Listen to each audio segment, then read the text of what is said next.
Hi, I'm Kenny Colbert with the Employers Association. Thanks for joining me for coffee today. As most of you have heard, the Department of Labor has announced its long-awaited changes to the Fair Labor Standards Act, and specifically the white-collar exemptions, meaning who is and who isn't an exempt employee. The regulations were published in the Federal Register. They're open for a 60-day comment period. So it will probably be early fall before we see the final regulations announced, and then they will be in effect sometime in 2016. So you have plenty of time to prepare for these changes. But one thing you need to start thinking about right now, the salary level in order to be an exempt employee is going to change significantly. Right now, in order to be an exempt employee, the person has to make $455 a week, which is $23,660 a year.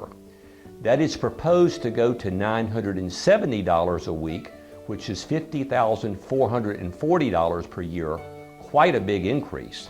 So the question comes about, what are you going to do if you have an exempt employee who's making less than that $970 a week level? Let's talk about some options, and for illustrative purposes, let's use an employee who's making $45,000 a year, which comes out to be $865 per week. Your first option is to move your exempt employee from $865 a week to $970 a week. But here's one point to consider. In the proposed regulations, they are talking about making that $970 a week figure tied to inflation. So that number may increase every year. So if you have an employee that you move to $970 a week, and their performance declines, or business performance declines, what are you going to do about giving them raises in the future? Because again, that $970 is going to be tied to inflation. It's something to think about. The next option is to simply convert your exempt employee to an hourly non-exempt employee.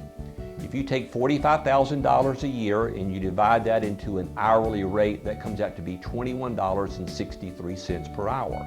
So pay your person $21.63 per hour, and if they happen to work overtime, you will have to pay them time and a half, and that number comes out to be $32.45 an hour as an overtime premium. Something that you may want to consider, just not let them work any overtime. Divide any overtime work that they would normally do among other existing exempt employees, and that will solve your problem. However, that may create an employee relations issue with the other exempt employees who are having to pick up the work. Now here's something that I would not recommend, but I think some companies will probably do.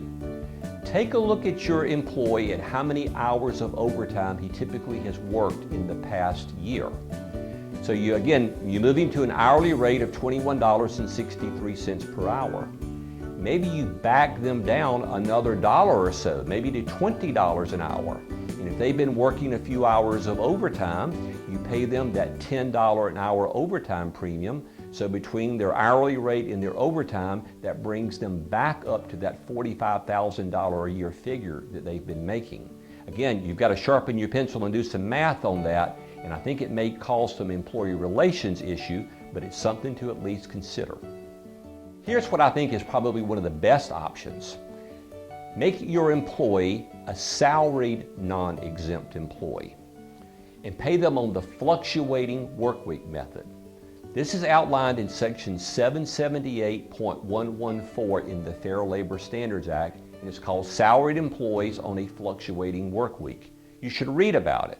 But here's what the law says in essence. If you agree to pay a non-exempt employee a guaranteed weekly salary, and you never reduce his pay if he works less than 40 hours in a week, then you only have to pay this person half-time rather than time and a half if they work any overtime. So pay your non-exempt employee on a salaried basis, pay him $865 a week.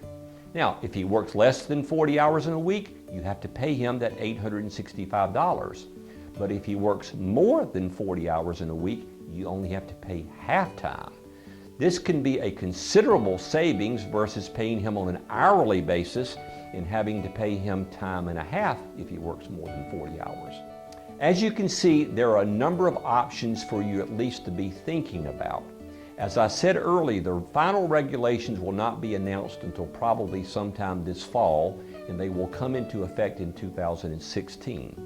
Once the regulations are announced, we will have classes here at the Employers Association, and we will further explain the law to you and walk you through each of these options.